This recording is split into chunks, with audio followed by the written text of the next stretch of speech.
piece of history in this elongated island surrounded by waters best for snorkeling. Being in close proximity with the coral garden, an underwater feature is extended here.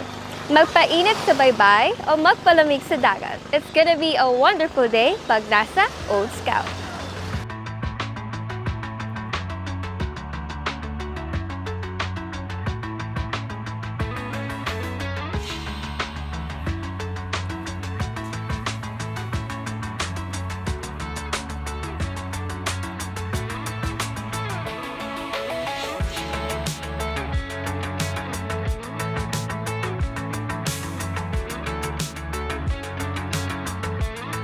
Maraming kwento about dito sa Old Scout.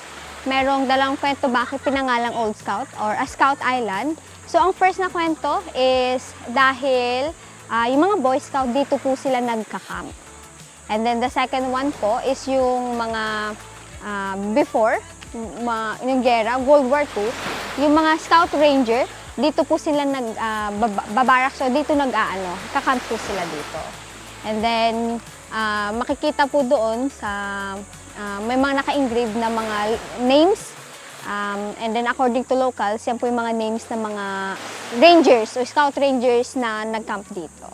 Kung mapapadpad kayo dito sa Old Scout Island, makikita nyo rito ang inscriptions ng mga pangalan ng Scout Rangers na isinulat ni Don Ramon Tamayo noong October 25, 1975.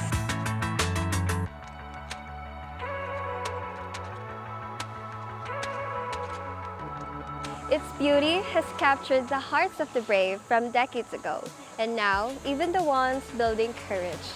This island made sure to keep its charm. It assures more will witness what it's proud of. Mamangha, maligo at magpakasaya dahil ang islang ito ay hinihintay ka.